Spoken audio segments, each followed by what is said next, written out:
In this topic, I will discuss on how igneous rocks was formed.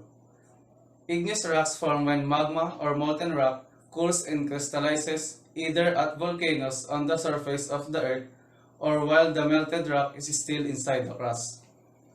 All magma develops underground in the lower crust or upper mantle. Because of the intense heat there, igneous rocks can have many different compositions, depending on the magma they cool from. They can also look different based on their cooling conditions.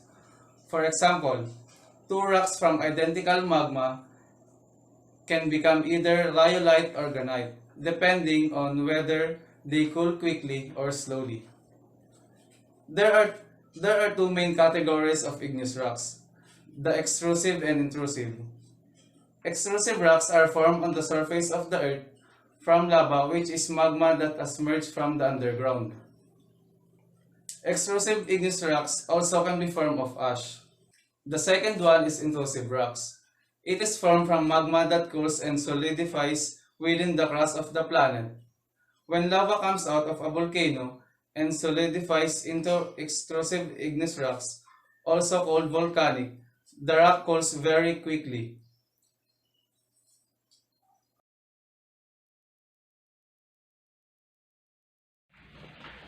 Formation of igneous rocks. Igneous rocks are classified by where they are formed. Those that are formed under the Earth's surface are known as intrusive rocks. Those formed above the Earth's surface are extrusive rocks. Cooling and green. Some igneous rocks cool quickly in days or weeks, while the others cool slowly over thousands to millions of years. Those that cool quickly tend to have a finer or a glassy texture. Those that cool slower have larger crystals or a coarse grain. Examples include gabbro, diorite, and granite. Color and composition. Igneous rocks are classified by three types of colors and composition. Those with light colors are known as phasic. Those with intermediate colors are known as intermediate and include diorite, andesite, and scoria. The dark-colored rocks are known as mafic. This includes gabbro, basalt, and scoria. Texture. Texture of an igneous rock's fine-grained versus coarse-grained is dependent on the rate of cooling of the melt. Slow cooling allows large crystals to form. Fast cooling yields small crystals. Magmas and their resultant plutonic rocks bodies cool and crystallize slowly and are characterized by coarse-grained texture, in which the mineral crystals are visible to the unaided eye.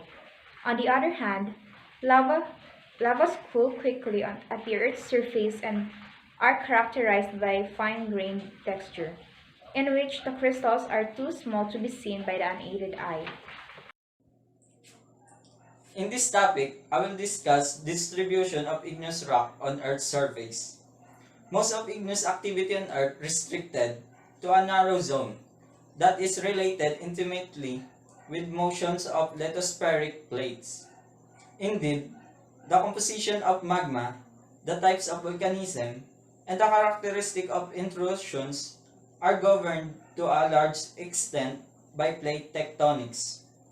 The magmatism at the divergent plates boundaries are along the crest of ocean rises and ridges is mostly unseen except in place where the volcanic activity occurs subaerially. Along these divergent boundaries, the erupted basalts have such a restricted compositional range that they are referred to as mid-ocean ridge basalts or MORB. They are subalkaline shithole that contain olivine. They are subalkaline shithole that contain olivine in the norm and less than 0.25% potash. The chemistry suggests that MORB was generated from a mantle that was depleted of volatile elements such as lanthanum, cerium, sodium, and potassium. In a previous partial melting process, a wide, a wide rift valley marks the crest of most of the oceanic ridge and rises. The valley is bounded by faults created by divergent force and is floored in its center by a fracture zone. These faults and fractures are the conduits for the MORB magmas that flood the valley, build volcanoes, and produce dikes by filling the conduits. Layer 2 of the oceanic crust result from these magmatic activities. As the plate diverge, MORB becomes the ocean floor on which oceanic sediments are deposited. This makes MORB the most abundant rock on the Earth's surface. Next. The term consanguinity is used to indicate the fact that certain groups of igneous rocks, the members of which are associated in space and time, possess a community of character or family likeness which is expressed in their chemical, mineralogical, textural, and geological features.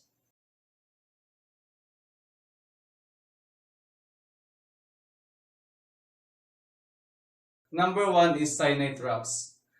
It is composed of chiefly or feldspar. Number 2 is diorite, a speckled, coarse-grained igneous rocks consisting essentially of plagioclase, feldspar, and hornblende. Granite is a coarse-grained, light-colored igneous rocks composed mainly of feldspar and quartz. It also contains minor amounts of mica and amphibole materials. Gabbro is a coarse-grained, dark-colored, intrusive igneous rock. It is usually black or dark green in color and composed mainly of the minerals plagioclase and algite. It is the most abundant rock in the deep oceanic crust. Gabbro has a variety of uses in the construction industry. It is used for everything from crushed stone, base materials at construction sites, to polish stone countertops and floor tiles. Pegmatite. Pegmatite are extreme igneous rock that form during the final stage of magma's crystallization. They are extreme because they contain exceptionally large crystals and they sometimes contain minerals that are rarely found in other types of rocks. Next is dolerite.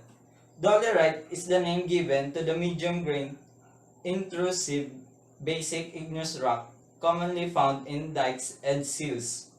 In North America and continental Europe, it is often referred to as diabase.